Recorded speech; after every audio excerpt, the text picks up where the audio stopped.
n'a pas de patrie. La musique n'a pas de pays. Donc, être un artiste, c'est un artiste du monde. Je dis, on a un artiste qui a peu de monde connaît dans le milieu hip-hop. Mais il n'est pas ça seulement. Il y a une diversité là et il y a un mélange qu'il fait à travers son qui peut parler même. Bonsoir tout le monde. Wally, ça qu'a fait. Là, ça qu'a fait. Merci pour l'invitation. Wally, tu as bercé dans une famille, je pourrais dire ça, dans ton entourage, ton père est un musicien et tu as beaucoup de préférences en termes de jazz ou musiciens préférés, si je peux citer comme Tabou Combo, Mano Chalmay, Coupé Cloué. Exact, ouais. Et ton choix, c'est le hip-hop, mais le hip-hop moderne avec d'autres sons. Ouais, exact. J'aimerais que tu me parles un petit peu tes connaissances avec ce mélange de sons. Mais moi, j'ai grandi dans le quartier Saint-Michel. C'est là que j'ai découvert la culture hip-hop en premier temps, dans mon adolescence. J'allais à Joseph-François Perrault, l'école à Saint-Michel. Et puis, j'écoutais souvent la radio communautaire. Beaucoup de radios communautaires jouaient de la musique hip-hop. Et puis moi, c'était en mode découverte. Je ne connaissais pas vraiment cette musique. Et il y avait des radios comme Radio Centre-Ville ou bien CKUT qui jouaient des chansons. Et puis c'était de la musique hip-hop. Moi, je ne connaissais pas vraiment. Et quand j'ai entendu une ou deux chansons, que je me rappelle, j'enregistrais avec mes cassettes, j'enregistrais en soirée. Et puis j'écoutais le lendemain parce que je m'endormais, parce que c'était trop tard, les émissions étaient tard le soir. Et puis, je suis tombé sur une musique de La Soul, un groupe très populaire de Staten Island à New York. Et c'était une chanson qui s'appelait C'est No Go. Quand j'ai écouté cette chanson, j'ai fait « Oh !» J'ai senti un sentiment, c'est la première fois que je sentais un sentiment d'appartenance dans un groupe. De style musical. Je disais, ça me parle. Ouais. Il y a quelque chose qui me parle. Je comprends rien, je ne comprenais pas l'anglais dans le temps. Je parlais juste français et créole, haïtien créole. Mais je sentais un sentiment d'appartenance. Donc j'ai décidé de vouloir en savoir plus et puis aller chercher plus sur cette chanson. Et puis, je me rappelle, j'avais été chez mes amis, j'ai dit, écoute cette chanson, ça c'est vraiment nice. Et c'est là que j'ai eu ma première ouverture au hip-hop. Et puis, j'ai baigné là-dedans, j'ai poussé j'ai même été à l'école en anglais pour pouvoir comprendre ce que j'écoutais. Parce que j'écoutais, je ne comprenais pas, c'était des sons. C'était des sons pour moi, juste des phonétiques. Et puis, comme tout bon haïtien, on a de la famille à New York. J'allais souvent à New York pour des mariages, baptêmes et communions. Et je revenais avec des cassettes aussi, des pop de musique aussi. Apprivoisé de plus en plus de cette culture. Et puis, j'ai commencé à écrire, mais j'écrivais plutôt, j'essaie de répéter qu'est-ce que j'entendais. Parce que c'est comme ça que j'ai tombé dans la culture hip-hop. J'ai vraiment tombé en amour. Mais avec le temps, je pense que ma musique a beaucoup évolué parce que mon père était musicien et jouait la guitare, des ballades, des chansons à la Mano Charlemagne, juste guitare sèche et voix. Et ça aussi, c'est de la musique qui jouait beaucoup à la maison. Mais c'est vrai que pour moi, la culture hip-hop c'est la base. C'est la base pour moi. Mais en fait, dans ta culture hip-hop, il y a un mélange de sons qui, je peux dire, troubadour, soul, hip-hop. Comment tu as fait pour... Est-ce que c'est un style que toi-même tu as mis en place, ou du moins est-ce que ça a été peut-être des études à travers, parce que le rythme, le son, c'est tellement beaucoup, donc c'est comme la peinture, tu peux mélanger différentes couleurs qui donnent quand même un tableau, quelque chose. La musique, c'est pareil pour la musique, mais l'expérience pour arriver avec ce style-là, Moi, je pense que ça, c'est aller beaucoup avec l'évolution de ma personne. Okay. Parce qu'en sachant que j'ai grandi avec beaucoup d'influences de musique soul, parce que c'est musique soul, musique hip-hop, jazz, même les top 40 aussi, la musique populaire. Ouais. Donc, moi, je pense qu'avec les influences que j'ai eues, j'ai voulu essayer de fusionner tout ce que je savais et tout ce que j'aimais. C'est ça qui était le but. J'étais comme, je voulais combiner tout ça moi main. Tout ça, ouais. Tout ça moi main dans la musique, tout ça qui bon mon vibration forte, je vais l'essayer de le combiner. Ça n'a pas été facile au début parce que je voulais pas faire musique trop traditionnelle, mais musique hip-hop, mais mélanger, faire une fusion que ça sonne pas comme. C'est des essais. Il y a eu beaucoup d'essais. Ouais. Et puis là, j'ai commencé à aussi écouter beaucoup de musique qui n'est pas du hip-hop. Ça a aidé beaucoup. J'écoutais beaucoup de musique qui n'était même pas du hip-hop. Des fois, j'écoutais même pas d'hip-hop pendant genre des semaines et des semaines. J'écoutais du afrobeat, j'écoutais la musique soul ou des rare groove funk, comment je veux dire, même funk haïtien, comme Tabou Combo ou DT Express, qui ont fait beaucoup de chansons, ils étaient à New York, qui ont fait beaucoup du funk dans les années 70. Donc ça aussi, ça a beaucoup aidé. Et puis j'ai voulu essayer des choses que personne n'avait déjà fait avant. Ouais. C'est comme ma propre signature personnelle. Parce que c'est pas toujours facile de prendre des risques en tant qu'artiste, mais quand tu prends des risques, c'est là que tu remarques que ton individualité ressort. Puis moi, c'est mon individualité. Le personnage. Le personnage doit ressortir. Parce que moi, je sentais que j'avais beaucoup de toutes ces musiques-là en tête, mais je dis comment je peux les mettre ensemble. Mais il faut essayer quelque chose, il faut essayer des sons et les mettre ensemble, que ce soit balade, chansonnier, faire des chants, rapper et tout, mettre ça ensemble, essayer. Mais ton début, puisque tu étais né ici, au Canada, au Québec, Montréal, ton début avec la musique, comment ça a été? À partir de quand tu avais décidé de dire, bon, moi je vais faire de la musique comme passion, je vais prendre de la musique au sérieux dans ma carrière? Je pense que au début de mes vingtaines, j'étais comme, parce que je faisais un peu de musique avant, comme je te dis, je suis tombé dans la musique dans mon adolescence, avec la culture hip-hop, j'ai découvert la culture hip-hop, mais dans ma vingtaine, j'ai dit, je veux faire ça sérieux. En 2002, il y avait un concours qui s'appelait Hip Hop Forever. C'était un concours qui se passait à P9. P9 et Masson, c'est comme, à chaque année, ils faisaient un concours et il y avait plusieurs catégories, rap anglophone, R&B, rap francophone, danse, plusieurs catégories. Et je me rappelle en 2002, j'ai fait 21 ans, là, j'étais dans la catégorie rap anglophone, je m'avais inscrit et j'avais gagné la 2e position. Chapin avait gagné la première position, je me rappelle. Shout out to Chapin. Et puis, je me rappelle dans ce concours-là, ils ont donné au deuxième. À la première place, ils avaient studio en France ou un voyage en France avec des heures de studio. Mais les deuxième places et troisième places n'avaient rien, il n'y avait pas de prix. Mais cette année, en 2002 spécialement, ils avaient un prix d'aller au Mexique. Donc, les deuxièmes de chaque catégorie ont été au Mexique. Donc, il y avait deuxième, shout out to Another J, qui est le gérant de 7e ciel, qui était là. Il y avait Ali Diablo, il y avait Anifa, et puis il y avait moi. On était 4. Elle était R&B, deuxième position rap francophone. Donc, on a été au Mexique pour faire une tournée, à peu près 4 ou 5 dates. Et puis, ce moment-là, je me suis dit, et j'étais payé pour faire des spectacles. Je me suis dit, waouh, je voyage et on me paye pour ma passion. Mais non, je vais commencer à faire ça sérieux.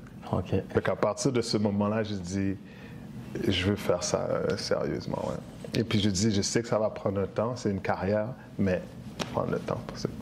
Mais ta plus grande prestation en termes d'activité, ça date quand? Comme un spectacle? Ouais, un spectacle, ouais. Comme un plus gros spectacle? Plus gros spectacle Wow. de ta carrière. En fait, au début, En solo ou avec mon groupe? ben, mais tu as commencé en solo avant. Ouais, commencé en solo. C'est ça. Ben, c'est Ouais. ça, moi je parle de solo. Je sais pas si au Mexique, non. Ça pourrait être. Je pense que le plus gros c'était en France. En France, en Normandie, en France. Un festival s'appelle Chauffer dans la noirceur. Ouais, c'était un gros festival, gros show pour moi. Ouais. En pile monde. Tu trouvais ça comment? C'était comme. Puisque, ben, C'était en 2019 ou 2017? puisque tu étais déjà comme habitué sur les scènes, et c'était comme facile de s'adapter. C'est pas facile parce que j'étais en solo. Ok. C'est différent d'être solo que avec un groupe. Hein. Quand tu es avec un groupe, il y a une autre synergie, mais quand tu es solo, c'est comme tu te mets vulnérable seul devant plusieurs mille, centaines de personnes. Donc je pense que moi, j'étais nerveux parce que je commençais un peu je recommençais ma carrière solo. Parce que je suis dans un groupe. On va en parler tantôt. Ouais. Ouais. C'est ça, j'ai débuté ma carrière solo, fait que je sortais des petits projets. Donc, c'était la première fois que je les présentais à un public. Fait que c'est toujours vraiment excitant, non? Fait que pour moi, ça a été vraiment une grosse expérience. 2019, chauffé dans la noirceur. Ça, c'est super. En fait, pour le groupe nomadique, Massive, Ouais. Tu fais partie de ce groupe, en plus tu es en solo. Comment tu fais pour gérer les deux aspects?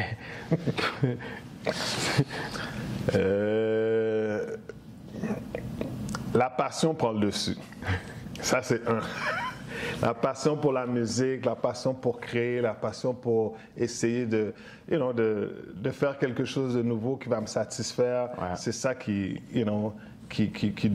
met le gaz dans le moteur pour continuer à chaque jour. Et puis, tout est gérable. Des fois, c'est difficile, mais tout est gérable. Okay. Nomadique, c'est la famille, c'est une grosse famille. On est là depuis, ça fait 20 ans l'année prochaine que le groupe existe. Il y a eu beaucoup de changements de configuration, mais la famille est là. C'est une entité, elle va rester. Et puis, c'est quand même impressionnant de voir qu'un groupe reste aussi longtemps aussi, ensemble. Mais à la base, chaque individu avait une carrière solo. Avant qu'on se rende compte, il y avait une carrière solo. Donc, essayer de gérer ça les deux ensemble, moi, je trouve que c'est la passion qui m'aide. Et puis, à gérer le temps aussi, d'être sûr que mon horaire a du temps pour ma carrière solo, qui est très important, mais aussi qu'il y a du temps aussi pour la famille, qui est Nomadique Massive. Okay. C'est jouer aux échecs un peu des fois. Là. Ouais. Mais Nomadique, au niveau de tournée, production, ça se passe comment?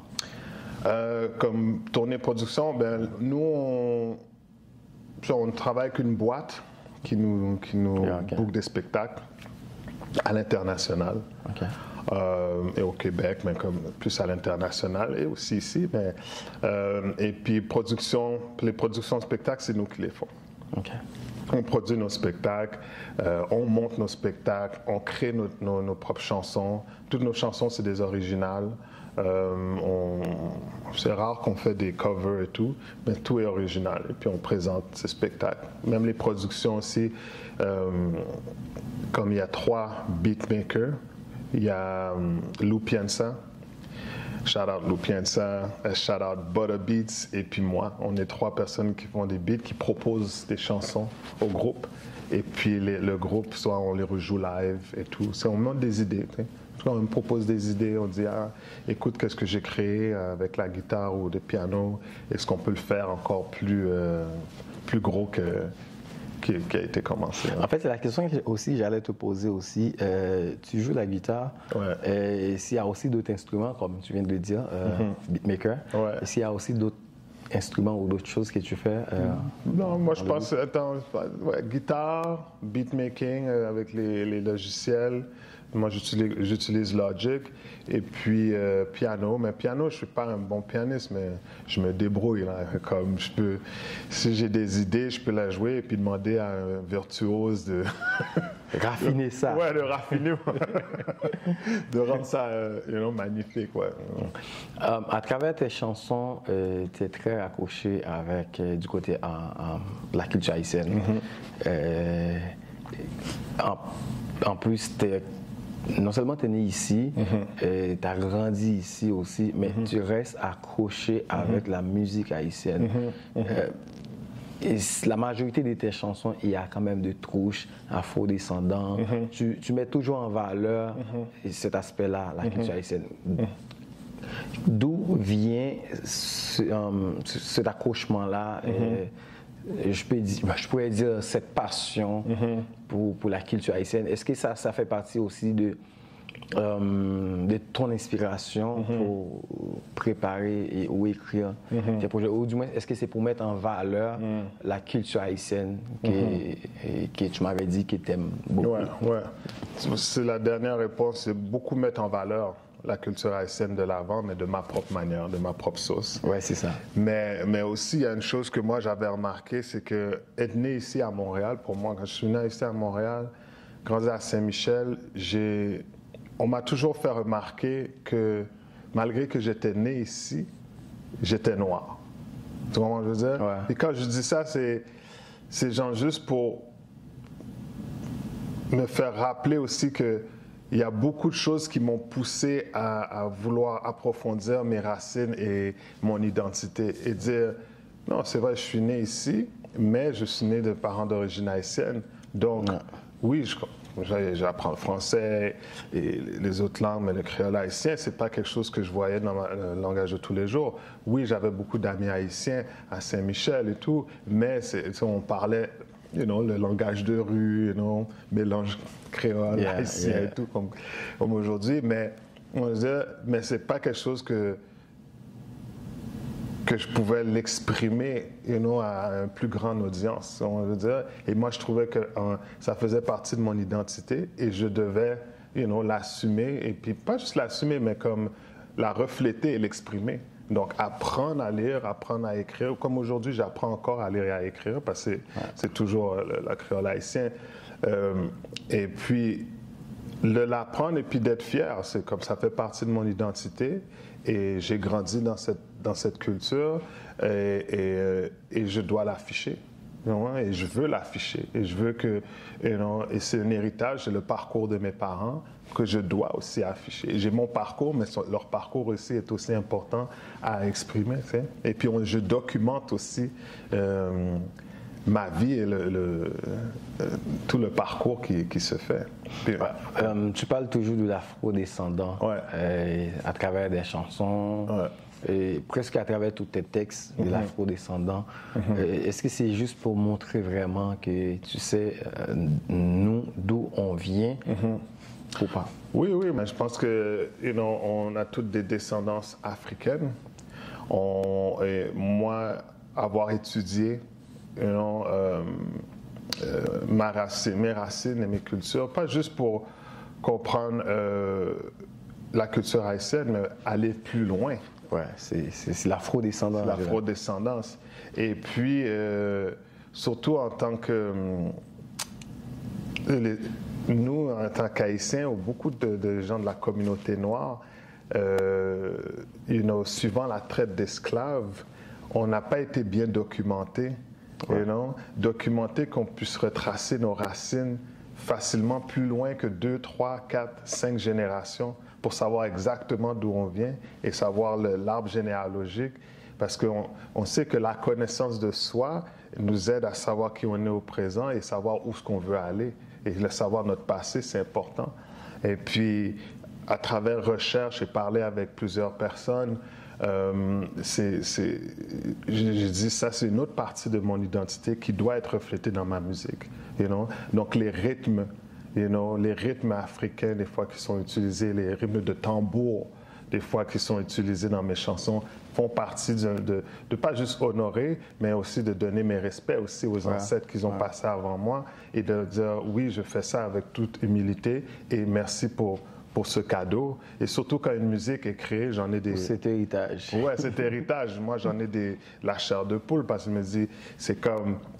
Surtout quand je compose une chanson et je vois que tu sais, ça vibre tellement fort, je sais que je ne suis pas seul dans cette création-là.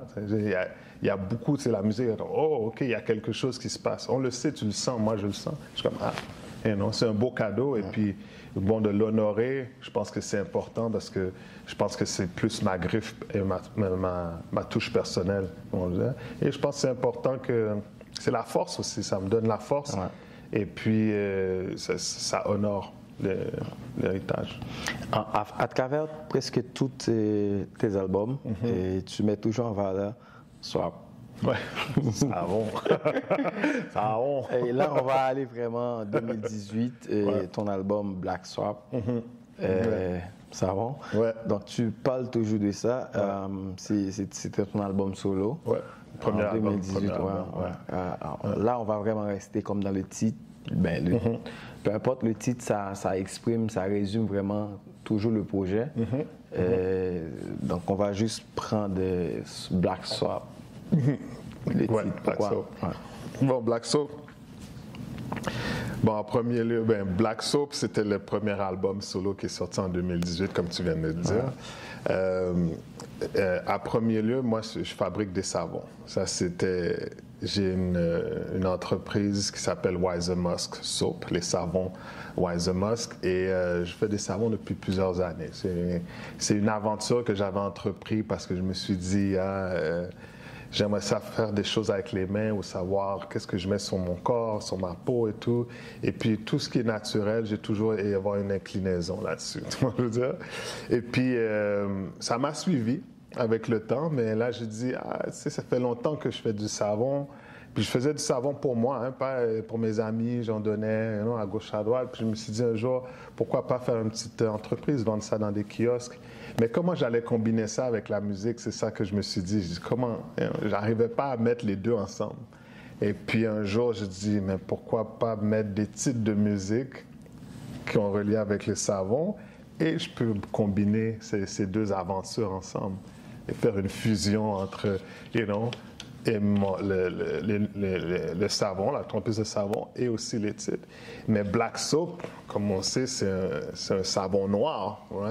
C'est ça. C'est le savon noir qui n'est pas popularisé autant, mais qui est très bon, meilleur que tous les savons sur les étages. Donc, tu aurais dû venir avec au moins un échantillon. Moi, je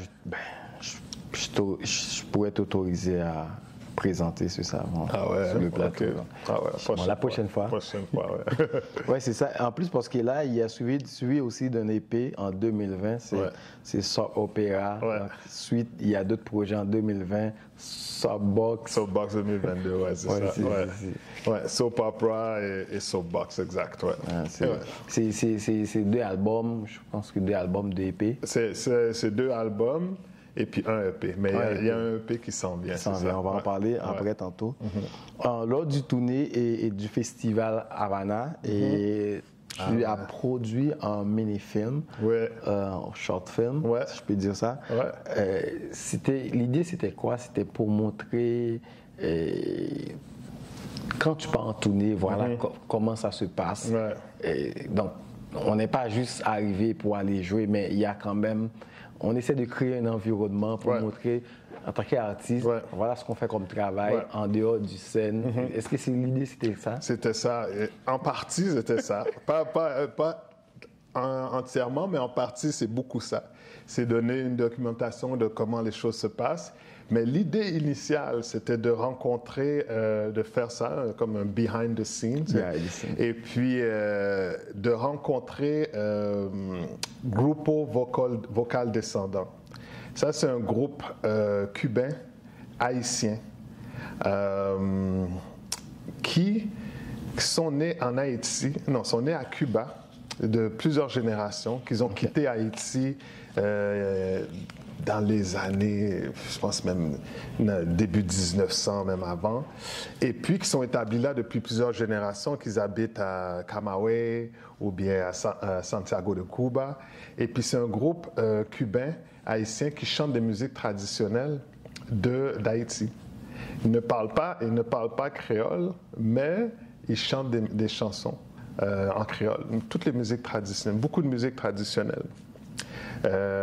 Et moi, je voulais les rencontrer parce que je me suis dit que j'ai été inspiré par eux sur le premier album et le troisième album. Non, le premier album et le deuxième album, j'ai été inspiré par ce groupe. Okay. Donc, je voulais les rencontrer et pour pouvoir créer une connexion. Donc, l'idée initiale, c'était de faire ce voyage à Cuba pour les rencontrer et peut-être faire une musique ensemble et tout. On n'a pas eu la chance de les rencontrer, donc le film s'est fait comme, on a documenté comme le behind the scene, mais c'était ça l'idée initiale.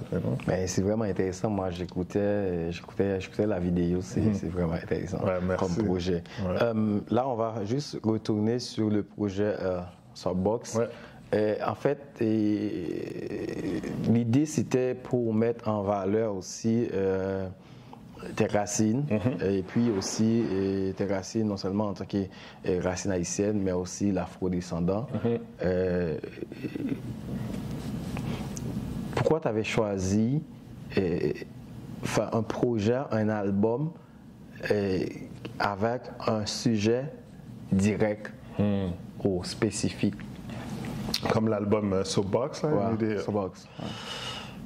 Comme la diaspora haïtienne, les Haïtiens sont établis au Québec depuis plusieurs décennies.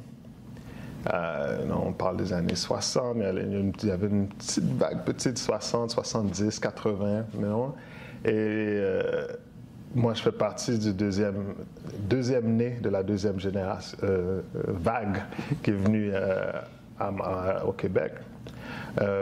Moi, je voulais honorer non seulement le parcours de la diaspora haïtienne de mes parents, mais aussi le mien, mon parcours ici. À quoi ça ressemble, mon identité en tant que Québécois d'origine haïtienne né à Montréal. À quoi ça ressemble, Quelles sont mes réalités que je fais face? Quels sont les enjeux? Quels sont les ambitions, quels sont les amours, parce que je parle d'amour aussi, je veux dire, tous ces sujets-là étaient importants pour moi. Et puis, la ligne directrice, c'est aussi parce que Soapbox, c'est une boîte à savon, c'est une plateforme surélevée, comme une table qui était souvent utilisée au 19e siècle pour les gens se mettre dessus pour parler et donner un message. On va dire. Okay. Mais ça, c'est mon histoire. Là, cet album-là, je partage une partie de mon histoire. Ouais. Okay.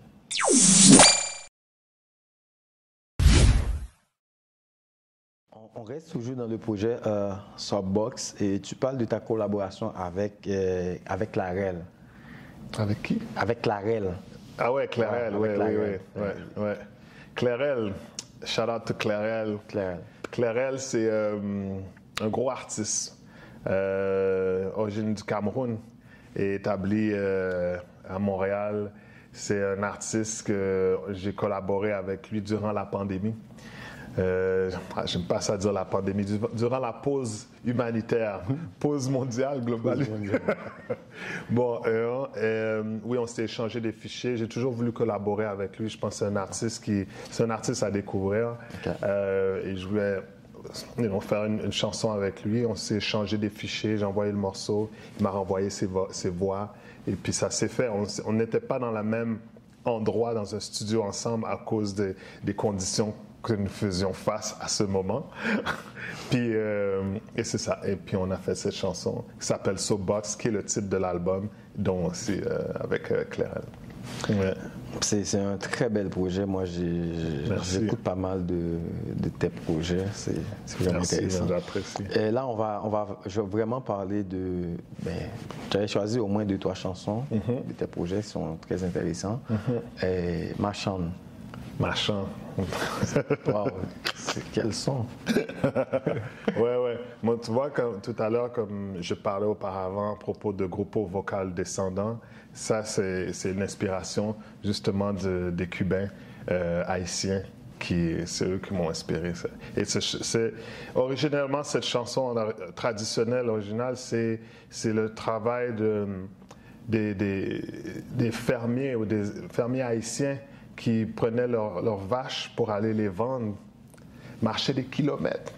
Marcher kilomètres pour prendre un animal avec fruits et puis pour vendre, pour tourner la caille. C'est pas facile. C'est tout ça, c'est pour éduquer petites, famille, pour gérer les femmes. Exactement. Moi, j'ai passé par là. Hein. Mais je sais ce que tu dis. Ah, mais voilà. Marcher 3, 4, 5 kilomètres pour aller vendre 2-3 petits bails pour tourner la caille, pour donner un petit cob, pour faire la famille à manger, c'est ça. Mais musique, ça, c'est je voulais honorer parcours ça. Parce que dans la chanson, ça, même dans parole. C'est ton bon choix. Ouais, mais c'est ces premières chansons là qui ouvraient l'album là. Ouais. Et parce que je me dis, parce que dans la chanson, ça me dit, moi, envie de tourner la caille là, mais je ne dis pas qu'à tourner, Haïtien, pas bon, pas Kounia. Petite, moi, je veux tourner, mais il n'y a pas qu'au bon moment pour tourner. Mais qui est pour tourner? C'est comme si c'est moi-même qui, cette langue qui ont besoin à l'autre parce que on besoin à l'Haïti parce que c'est important, non pas seulement pour moi, mais pour petite moi. Moi, je suis à l'Haïti plusieurs fois, mais pour petite moi, c'est important pour l'Haïti tout, comprendre? Et puis, dans la chanson, ça, c'est ça, c'est pas quoi. Vous exposez tout ça au palais. Ouais. Oui, exactement. Ouais. Te revoir. Te revoir, oui, te revoir. Ça sont... Shout out to Bougat, qui est un artiste du Québec aussi, avec qui j'ai collaboré sur la chanson Te revoir. Et puis Malika Tyrolien, je ne sais pas si vous la connaissez, Malika Tyrolien, grosse artiste jazz, oui, créole, créole de la Guadeloupe. Ouais, c'est ça.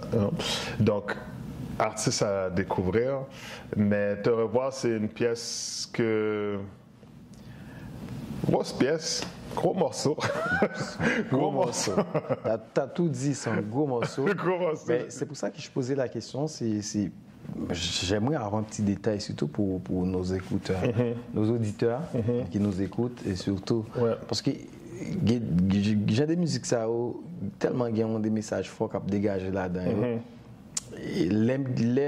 Moi-même, comme présentateur, j'ai une possibilité pour me joindre sur le plateau. Je ne suis pas capable de prendre quelques secondes dans mon juste résumer le texte là. Ça facilite mon yeux, même plus ou moins de comprendre le texte là plus facile. Oui, on comprend ça. Il y a au moins à apprendre de projet ça, projet ça dit. Et c'est raison ça fait me parler de ça.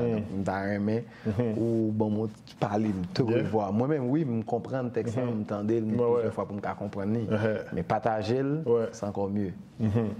Bon, te revoir, c'est vrai, ça dit ça aussi, oui. Te revoir, c'est l'aime écrit chanson ça, parce que, en tant qu'artiste, on a un privilège pour voyager dans plusieurs pays à travers le monde, tu es fortuné, et je suis reconnaissant de pouvoir voyager dans beaucoup de pays. Mais des fois, on arrive dans l'autre côté, on pays, on ville, on rencontre un monde, et puis, monde ça a une connexion qui est fort, vraiment fort. Et puis, mais quand tu fais des tournées, des fois, tu ne restes pas longtemps dans les villes. Tu étais là de passage, une journée, 2 heures, fais spectacle là, retourne dans l'hôtel là, le lendemain, on prend un avion, on tourne. Vite. Mais des fois, on connexion avec le monde, on dit, mais ça, c'est comme si déjà rencontré monde ça. Et puis, ça, c'est. Les écrits chansons là, c'est parce que je rencontré un monde et puis c'est comme un désir de revoir la personne, que tu as eu une connexion vraiment forte. Et puis, dans la chanson, c'est de ça que je parle, mais c'est d'une manière que je sais que je vais peut-être pas rencontrer la personne, mais qu'est-ce que j'ai vécu était vraiment spécial et unique. Et c'est comme si c'était hier. Et puis si je rencontre la personne encore, c'est comme si c'était hier, puis je connaissais sa personne, là, ça fait genre 20 ans. C'est un désir fort de rencontrer quelqu'un. Ça c'est bon. Dérive. Dérive, là. Ah. Une très belle chanson. Dérive. Merci. Mais ça, c'est une reprise. C'est une grosse reprise. Et puis ça, c'est chanson que j'ai fait avec Webbs, et ça aussi c'était durant la pause humanitaire. Et cette chanson-là, Dérive. Et puis Webbs, c'est une fille une haïtienne qui est née en France. Et puis, je l'ai rencontrée en ligne. Elle m'a envoyé, parce que durant la pause humanitaire, je jouais la guitare à chaque jour et je postais ça sur Instagram. Chaque jour, postais une petite loupe, jouais. Et puis, à un moment donné, elle m'envoie. Il y a quelqu'un qui lui a donné ma musique. Elle envoie des vocales, elle a enregistré sur ma guitare. Là, elle me dit... Moi, j'ai trouvé ça courageuse. Elle me connaît pas. Elle m'envoie la musique. Elle dit, j'ai enregistré sur ta guitare. Là, j'écoute. Je dis, mais c'est bien. Ça sonnait vraiment bien. Elle me dit, est-ce que si moi, je t'envoie une chanson plus longue, est-ce que tu peux enregistrer les vocales au complet? Elle dit, oui, sans problème. Je lui renvoie. Elle est en France, à Paris. Je lui envoie. Et elle me renvoie ça. Et c'était sur la loupe de guitare. Et puis, après ça, j'ai rajouté le reste, la basse, les guitares, le piano, les drums. Par-dessus les vocales, on a créé cette chanson.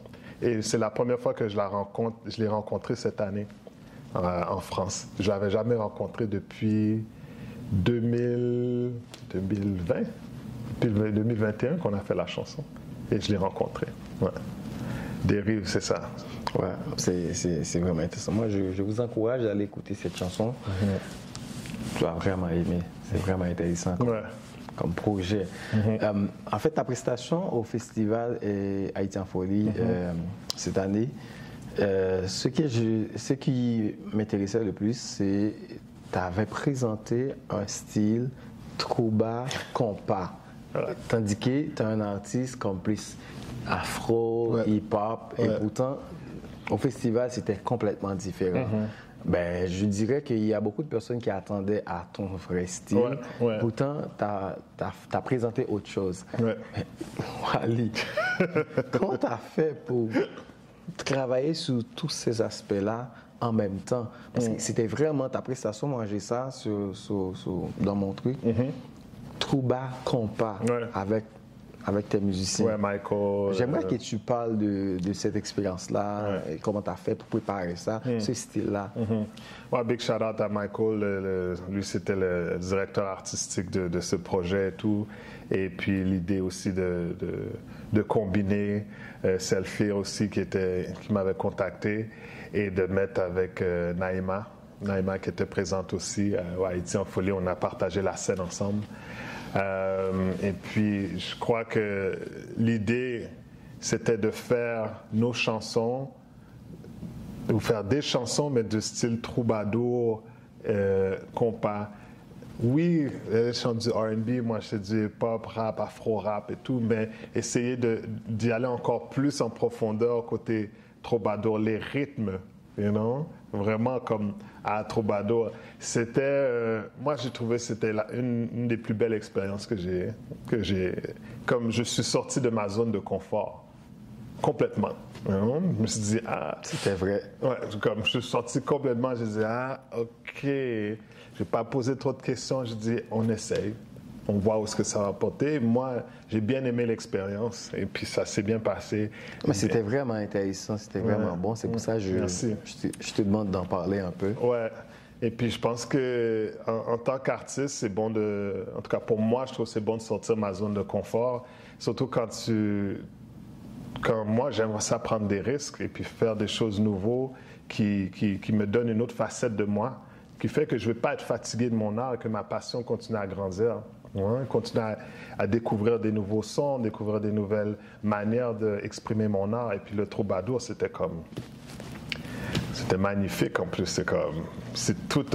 C'est drôle parce que c'est la même vitesse, mais auditivement parlant, ce n'est pas la même chose. Complètement différent. Et le son, ça rentrait aux gens, c'était vraiment bon. Merci. C'est là. C'était magnifique. Moi, j'ai vraiment aimé cette expérience. Tu as ton nouveau projet qui arrive le 15 décembre. C'est ton EP. Saponification. Là, qu'est-ce qu'il va y avoir comme en termes de mélange de couleurs? Quand je parle de mélange de couleurs, je parle de mélange de sons. Je sais que c'est ton genre. Qu'est-ce qui s'en vient avec ce projet? Le titre. Ouais. Saponification. Saponification sort le 15 décembre, comme tu viens de dire. Les couleurs de ce EP, je suis vraiment content parce que j'ai collaboré avec Lou Piensa de Nomadic Massive. On a fait ça ensemble. C'est une aventure qu'on voulait explorer. Moi, ce que je voulais sur ce projet, c'était avoir du funk haïtien, comme quelque chose funk haïtien, du soul, rythmé à la... Mais tu sais, toujours avec cette sauce haïtienne, tu vois, je veux dire, mais au caribéenne ou antillaise. Et puis, avec le hip-hop, c'est comme... Je voulais des choses encore plus dansantes. Et j'ai même touché à du reggae aussi, mais reggae en créole. Et aussi, j'ai touché beaucoup au français dans ce projet-là. J'ai exploité plus des textes francophones en français. Des choses que j'ai pas trop fait dans le passé. D'habitude, je mélange, un petit peu les créole, trois, français, anglais, exactement, un petit peu espagnol, un petit côté de là. Ouais. Mais cette fois-ci, j'ai été un peu plus comme créole, haïtien, et aussi français, un peu d'anglais. Ouais. Qu'est-ce qu'il y a derrière ce projet? Qu'est-ce qu'il y a derrière ce projet? Je pense que ce projet-là, pour moi, c'est une transition. Une transition qui me veut d'essayer des nouvelles choses pour ouvrir des portes sur la prochaine musique. Ouais, sur le monde et aussi sur la musique que j'aimerais ça faire. Comme des fois, je ne sais pas si ça t'arrive, mais des fois, tu vois quelque chose que tu peux prendre avec tes mains, mais ce n'est pas encore proche que tu peux le prendre. Musicalement, je vois beaucoup de sons, de couleurs. Je me dis, ah ouais, c'est dans cet univers-là que je veux voyager, mais il faut essayer des choses. Ça demande une préparation. Ouais, c'est une préparation et aussi prendre des risques pour pouvoir y arriver. Exact. Parce que si je reste dans ma zone de confort, comme on parlait tout à l'heure, je vais rester toujours à faire les mêmes choses qui peuvent être aussi bons. Il y a des gens qui restent dans une bonne zone de confort et puis ça fonctionne pour eux, mais pour moi, mon type de personnalité, c'est de sortir de la boîte.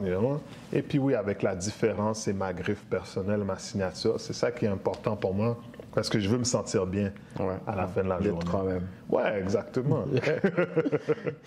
Donc, et au niveau des titres, il y aura combien de Il y a 4 titres, 4 chansons et une intro. Okay. Ouais, une intro avec Dice B. Je ne sais pas si tu connais Dice B.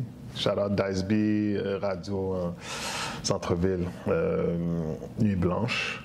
Et puis le reste, c'est Malika. Il y a ma fille qui a collaboré aussi. C'est la question que j'allais te poser au niveau de collaboration. Ouais. Malika, elle m'a blesse avec sa belle voix, de faire 2-3 petits backups et tout. Ma fille aussi. Et puis c'est tout. J'ai pas beaucoup de collaborations. Le reste, c'est beaucoup des musiciens. J'ai collaboré avec beaucoup de musiciens. Beaucoup de musiciens sur les pièces parce que je voulais faire quelque chose de plus live et pop, mais tu sais, tu sens le côté organique, je voulais le côté organique. Et c'est ça que tu parlais de couleur tout à l'heure, c'est la couleur, elle est aussi présente. T'sais. On sent qu'il y a eu plusieurs musiciens qui ont collaboré dans ce projet-là. Surtout, par exemple, je connais beaucoup d'artistes du monde qui aiment ça, chercher des couleurs à chaque fois. Et moi, j'aime ça aussi chez ces artistes-là. C'est très intéressant d'être toujours à la recherche de quelque chose de nouveau, tout en restant soi-même. Oui. C'est vraiment intéressant. C'est une façon aussi d'ouvrir des portes aussi, d'autres horizons. Non, c'est clair. Et puis en plus, on essaye des nouvelles choses. Quand tu es avec les musiciens, tu sais pas, parce qu'un musicien a son propre bagage personnel, sa propre expérience, peut-être qu'il a été à l'école, à l'université, au conservatoire de musique, ou non, c'est un autodidacte, on ne sait pas. Mais son bagage et son énergie apportent quelque chose dans ton projet. Et puis moi, les gens avec qui j'ai travaillé emportent non seulement leur bagage personnel, mais aussi leur inspiration du moment. Peut-être quand il joue sur une pièce, moi, je ne sais pas qu'est-ce qui va sortir. Le gars, il vient jouer la basse et puis il sort quelque chose de magnifique, des combinaisons de notes et puis ça fait vibrer à l'intérieur. Mais ça, c'est... Pour le projet sortira le 15. Ouais. Et est-ce qu'il y aura comme une sorte de pré-order, comme on dit, toujours, Oui. par exemple, avant la date, que les gens peuvent aller acheter des chansons? Oui, il va en avoir, ça va être mis sur les médias sociaux. Donc, si les gens veulent suivre, c'est @Wali, W-A-A-H-L-I. W-A-A-H-L-I. Et puis, oui, on va mettre des pre-order ou pre-sale qui disent, je ne sais pas, ouais. So, par rapport avec ce projet-là, qu'est-ce que tu comptes faire? Faire des tournées, des grands spectacles, et, puisque je sais qu'il était toujours en tournée, mais puisqu'il va y avoir un nouveau projet, et comment tu comptes organiser à travers des tournées pour ce projet? Pour l'instant, on est plus en mode, pour 2024, c'est plus de voir les opportunités qui vont s'ouvrir à nous. On a fait beaucoup de réseautage dans les 2 derniers mois, parce que quand la saison estivale termine, maintenant les gens... Exact. Ouais, ça revient automne, hiver, donc c'était beaucoup de réseautage et c'est pour préparer pour des tournées pour l'année prochaine. Ouais. Et puis on essaie de voir avec qui qu'on va pouvoir collaborer pour des plus gros projets l'année prochaine. On verra, comment ça va se dérouler, mais c'est clair qu'on veut tourner le projet avec les musiciens. Parce que moi, à la base, c'est mon projet, oui, on dit solo, mais j'ai un groupe. J'ai un groupe de musiciens. J'ai un drummer, mais à la batterie, et il y a un bassiste et un guitariste. Donc on est 3. Des fois, il y a une section de cuivre qui se rajoute, saxophone et trompette. Ouais, c'est là que j'allais en venir aussi, parce que souvent, quand on dit un artiste solo, on voit juste l'artiste. Ouais. Ben, c'est en tournée, et il y a des artistes comme ça en tournée, c'est juste l'artiste avec soit un DJ ou quelque chose. Oui, exact. Ben, ma question, c'est, j'allais te demander comment tu comptes vendre ce projet. Est-ce que ça va être comme Wali and Friend, Wali avec des musiciens ou comme ça, ou du moins juste Wali? Ouais, c'est juste Wali. À date, parce que, pour respect à tous les musiciens, c'est pas un domaine qui est facile, la musique. Et puis, on sait que les tournées, ça peut être très dispendieux, ça peut coûter très cher. Donc, moi, je dis Wali, et puis Wali, ça englobe les musiciens. C'est parce que les musiciens, ils jouent avec d'autres groupes aussi. Parce qu'ils doivent survivre, c'est comme ils ont plusieurs projets. Donc, si un jour ça se forme en tant qu'un groupe, on pourra dire, Wali, N2, comme beaucoup de groupes, ils trouvent un nom pour annoncer le projet. Mais pour l'instant, c'est des musiciens que j'ai beaucoup de respect pour eux. Ça fait depuis la pause humanitaire qu'on travaille ensemble. On a fait plusieurs dates ensemble. On a visité plusieurs villes ensemble. Et le projet commence à solidifier, à prendre sa forme. Donc, eux autres sont toujours avec moi. Mais quand le budget le permet, on peut aller tout le groupe ensemble. Si le budget permet moins, mais je vais en solo. Comme ça, essayer de continuer la machine pour pas que ça arrête. Okay. Si tu me permets, je peux te poser aussi cette question. Là, ton projet solo, ça sort le 15. Et Nomadic, qu'est-ce qui s'en vient pour Nomadic? Est-ce qu'il y aura d'autres projets qui s'en viennent en 2024? Ouais. Ou, du moins, ou soit des tournées? T'en fais partie? Ouais. Je te pose la question. Ouais, Nomadic Massive sort un projet bientôt, que ce soit en 2024. On a un EP qui s'en vient. Ouais.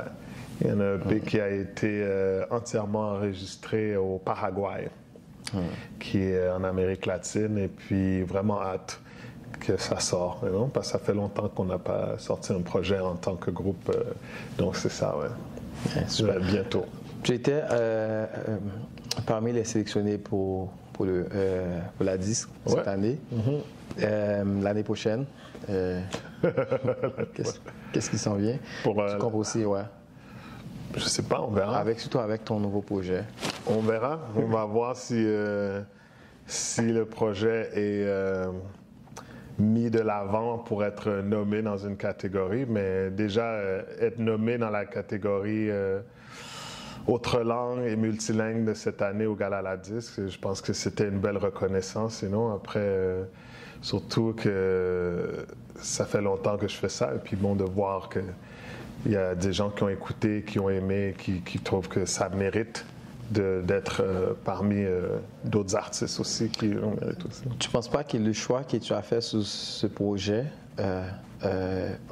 fait partie aussi et par rapport avec tes objectifs, surtout visés pour l'année 2024, surtout vous l'avez dit, parce que la majorité de tes chansons, c'est en français. Ouais. Ah, pour la saponification? Ouais, mais c'est aussi une vision stratégique, mais je me dis tout le temps aussi, j'ai jamais fait ça aussi. Tu sais, j'ai toujours visé l'international. J'ai toujours été un artiste qui s'est dit, je veux me présenter à l'international parce que j'adore voyager. Voyager, pour moi, c'est super important. Ça m'ouvre les horizons. Quand je reviens à la maison, je suis toujours comme moi. Je suis enrichi. Il y a une richesse qui sort de moi. C'est comme magnifique. Chaque voyage me fait tout le temps ce même effet. Donc, tu sais, présentement, mais je dis, mais pourquoi pas écrire plus en français ou bien essayer. Mais sans perdre ma touche perso qui est de mélanger les langues. Et Wally, par rapport avec cette année, tu étais sélectionné par la Disque. Yes, merci. Félicitations. Merci beaucoup. Et en plus, ton épique, avec ton nouveau projet qui arrive bientôt, je peux dire ça. Est-ce que l'objectif, c'est d'aller plus loin, ou du moins pour voir aussi, ou pour continuer aussi l'année prochaine, je vais voir si je peux monter plus haut à la Disque ou autre chose. L'idée, c'est ça, c'est quoi?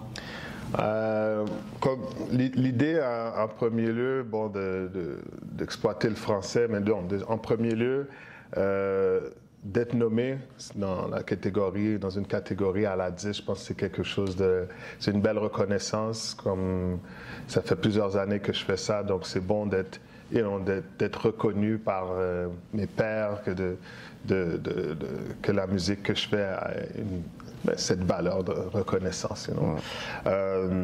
Mais en ce qui est c'est une stratégie pour aller un peu plus loin. C'est clair que je veux que ma musique toujours aille un peu plus loin, soit écoutée par une plus grande audience, touche aussi des gens. Et la décision de le faire un peu plus en français, je ne crois pas que c'est une stratégie, mais c'est quelque chose que je voulais faire pour moi, en premier lieu, d'écrire en français, pour aussi, parce que j'exploite plusieurs langues comme français, anglais et créole, mais de faire des textes quand même plus en français, c'était aussi pour essayer quelque chose de nouveau. Pour moi, c'est ça que ça vibrait. Et puis, je suis ici aussi au Québec, donc je pense que c'est une bonne chose aussi de le faire. Et puis, c'est une langue que je n'ai pas souvent exploitée d'une manière que je l'ai exploitée dans le prochain. Musicalement. Musicalement, exactement. Exact, bien dit, musicalement. Donc, et en espérant aussi que ça va, faire une audience ou des nouveaux fans, faire écouter ma musique, aussi découvrir mes univers aussi passés, parce que c'est aussi ouvrir une porte aussi, et à essayer de comprendre, parce que comme te revoir, il y a beaucoup de gens qui sont venus me voir ou m'envoyer des messages pour me dire si je pouvais le traduire pour eux. Et j'étais comme, c'est pas toujours... Tu peux traduire une chanson, mais c'est pas toujours... on va perdre des morceaux. Exactement. Fait que j'étais toujours comme... À ceux-là, je leur disais d'aller demander à leur ami haïtien, s'ils ont un ami haïtien ou haïtienne, de traduire, faites un souper ensemble, écoutez ma musique, et puis... Ça fait du bien quand même, parce qu'il va y avoir d'autres personnes aussi qui vont découvrir aussi. Exactement. Hein? Donc, c'est ça. Donc, oui, le but, c'est de pousser le projet, faire des tournées. On a fait beaucoup de réseautage. Et puis, on veut continuer que le projet pousse un peu plus loin. Et puis, en espérant qu'on va pouvoir rejoindre le plus de monde possible aussi. Avec saponification qui sort le 15 décembre, restez à l'affût, disponible sur toutes les plateformes. Donc, ouais. Wally, je pense qu'on a parlé pas mal de, non seulement tes expériences, tes couleurs. Quand je parle, moi je parle toujours de couleurs parce que la musique c'est un art, c'est un mélange, c'est un mélange de tout. Et l'artiste que tu es aussi par rapport avec le style ton style à toi. C'est quand même, ça demande beaucoup d'énergie, ça demande beaucoup de travail. Je te félicite pour ça aussi. Merci beaucoup. Et je te souhaite bonne chance. Ton projet qui sortira le 15 décembre. Merci. Bonne chance. Vous pouvez déjà préparez-vous pour aller écouter ce projet. Ça va être vraiment intéressant. Et Wally, un artiste qui travaille fort, qui a beaucoup de succès, surtout à travers ses chansons. Moi, j'écoute pas mal de tes chansons. Je te souhaite bonne chance dans tous tes projets. Et puis, Imaja te dit merci d'avoir accepté l'invitation. Merci beaucoup pour l'invitation. J'espère qu'on va avoir une autre émission et puis on parlera aussi sur d'autres projets. D'autres projets. Merci à vous qui étiez à l'écoute et on se croise la prochaine fois pour une autre émission. Wally. Merci. Merci beaucoup, man. Peace.